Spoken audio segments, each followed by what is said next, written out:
the forms of business organization. The present world, the lot of businesses are there. It's a in our India and another different type of countries also. They are making and they are trying to get new types of businesses. But in India, especially we are going to maintain these type of businesses in our India. మన భారతదేశంలో అనేక రకాల business చేస్తున్నారమ్మా.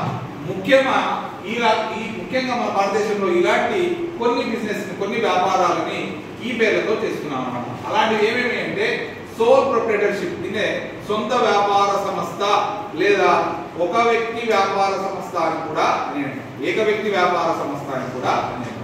రెండోది Hindu undivided family, దీన్ని హిందూ అవిభాజ్య కుటుంబ వ్యాపారం అని అంటారు. హిందూ అవిభాజ్య కుటుంబ వ్యాపారం అని అంటారు తెలుగులో. ఇంగ్లీష్ లో వచ్చేసి హిందూ అన్డివైడెడ్ ఫ్యామిలీ బిజినెస్ అని.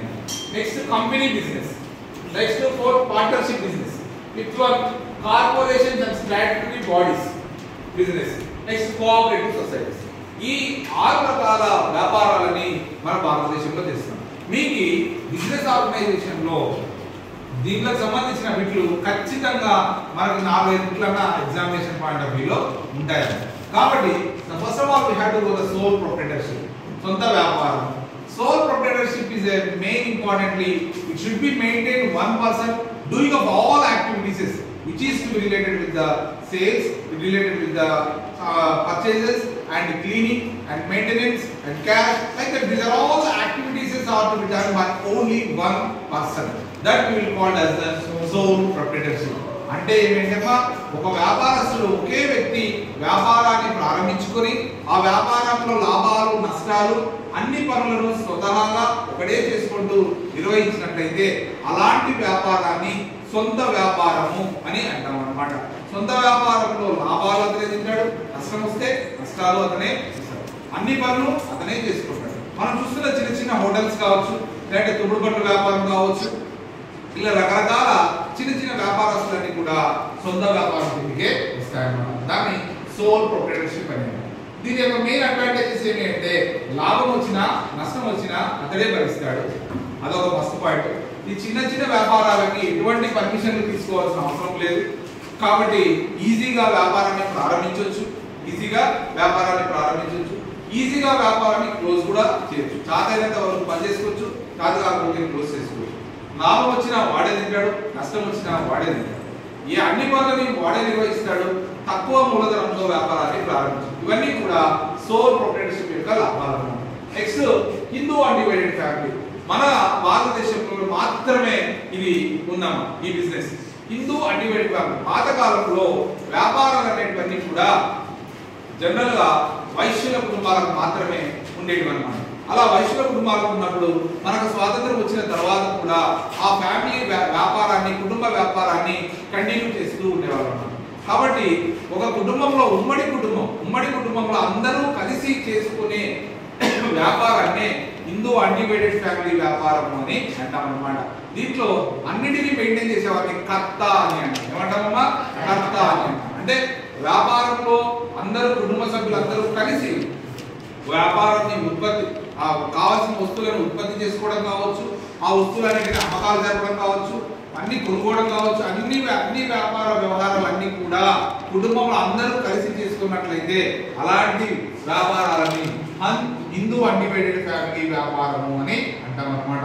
కాబట్టి దీన్ని హిందూ చట్టం అంటే అవిభాజ్య హిందూ కుటుంబ వ్యాపార చట్టం కింద రిజిస్టర్ చేసుకుంటున్నారు ప్రస్తుతానికి. అలా చేసుకుని వ్యాపారాన్ని కొనసాగిస్తున్నారు. ఉదాహరణకి రిలయన్స్ కుటుంబాలు కావచ్చు, ఇలాంటి కుటుంబాలు కొన్ని మన భారతదేశంలో ఎప్పటికీ ఉన్నాయన్నమాట.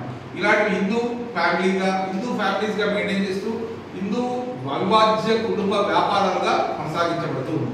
నెక్స్ట్ కంపెనీ అంటే ఏమి అంటే కంపెనీల చట్టం ప్రకారం రిజిస్టర్ చేయబడి, భారత ప్రభుత్వం రిజిస్టర్ చేయబడి, కంపెనీల రిజిస్ట్రేషన్ చట్టం ప్రకారం కంపెనీ రిజిస్ట్రార్ వద్ద రిజిస్టర్ చేయబడి, అలాంటి చేయబడిన కంపెనీ ఆ వ్యాపార సంస్థలనే కంపెనీలు అని అంటాం అన్నమాట. అంటే కంపెనీలలో 2 రకాల కంపెనీలు ఉన్నాయి. ఒకటి ప్రభుత్వ కంపెనీలు, ప్రైవేట్ కంపెనీలు, లిమిటెడ్ కంపెనీలు, అన్లిమిటెడ్ కంపెనీలు అనేవి కూడా ఉన్నాయి. కాబట్టి కంపెనీ అంటే ఏంటంటే కొంతమంది వ్యక్తుల సముదాయంతో కాకుండా కొంతమంది వ్యక్తుల సముదాయంతో కాకుండా ఒక సంస్థని రిజిస్టర్ చేసుకున్నట్లయితే అలాంటి సంస్థలనే కంపెనీల చట్టం ప్రకారం నమోదు చేయబడిన సంస్థలనే కంపెనీలు అని అంటాం అన్నమాట.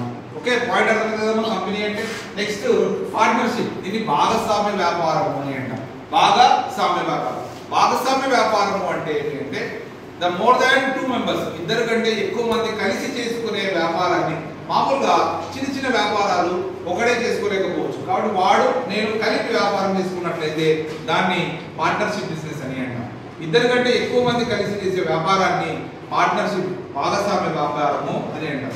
ఇది సాధారణంగా చిన్న వ్యాపార సంస్థలు కావచ్చు, పెద్ద వ్యాపార సంస్థలు కావచ్చు, రియల్ ఎస్టేట్ వ్యాపారాల్లో కావచ్చు, ఇలా మన వ్యవసాయ రంగంలో కూడా కావచ్చు. ఇలాంటి రకరకాలైన వ్యాపారాలు మనం కొన్నిటిని భాగస్వామ్య వ్యాపారంలోనే చేస్తున్నాం. Next corporations and statutory bodies, అంటే కార్పొరేషన్స్ అంటే ప్రభుత్వ హయాంలో కొన్ని ప్రభుత్వం ద్వారా పర్మిషన్ ద్వారా వ్యాపారాన్ని కొనసాగించినట్లయితే అలాంటి సంస్థలని స్టాట్యుటరీ బాడీస్ అని అంటాము. అదేవిధంగా కొన్ని సంస్థలు స్వచ్ఛందంగా కావచ్చు, వ్యాపార పరంగా కావచ్చు, కార్పొరేషన్ ఎస్టాబ్లిష్ చేసి ఆ కార్పొరేషన్ల ద్వారా వ్యాపారాన్ని కొనసాగిస్తున్నట్లయితే వాటిని కార్పొరేషన్ బిజినెస్ అని అంటాము. ఉదాహరణకి ఏపీఎస్ఆర్టీసీ క్యాంటీన్లు మెయింటైన్ చేయడం కార్పొరేషన్ బిజినెస్ అంటాం. పోలీస్ క్యాంటీన్లు, రైల్వే క్యాంటీన్లు, ఇలాంటి వాటిలన్నిటిని కూడా ఈ corporation and statutory bodies maintain చేస్తూ ఉంటాయి అన్నమాట.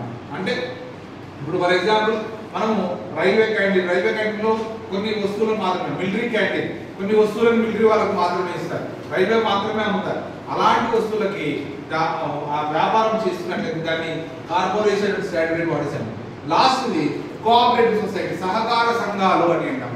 అంటే కొంతమంది సభ్యులు కలిసి ఒక సంఘంగా ఏర్పడి వాటిని సహకార సంఘం చట్టం ప్రకారం నమోదు చేసుకుని లేదా రిజిస్టర్ చేసుకుని చిన్న వస్తువులను ఉత్పత్తి చేసి వాటిని మార్కెట్లోకి ప్రవేశపెట్టినట్లయితే అలాంటి వ్యాపారాలని కోఆపరేటివ్ సొసైటీస్ సంబంధించిన వ్యాపారాలు అని అంటారు. ఇది వ్యాపారాల్లో రకాలు. మన భారతదేశంలో ఈ వ్యాపారాలన్నీ కూడా ప్రతి ప్రాంతంలో చూస్తున్నాం. ఇప్పుడు మీరు కూడా చాలా మంది ఇలాంటి వ్యాపారాలన్నీ చూసినారు, కంపెనీ చూసినారు, మీరు సొంత వ్యాపారం చూసినారు, హిందూ అడ్వకేట్ ఫ్యామిలీ ఎగ్జాంపుల్ చెప్పారు, కంపెనీలను చూసినారు, భాగస్వామ్య వ్యాపారాలు చూసినారు, ఈ స్టాట్యుటరీ బాడీస్ చూసిండేది, కోఆపరేటివ్ సొసైటీ. అంటే ఈ వ్యాపారాలన్నీ కూడా మనకు అందుబాటులో ఉంటాయన్నమాట. ఇది వ్యాపార సంస్థల యొక్క సమాచారం. ఓకే, స్టాప్ చేయండి.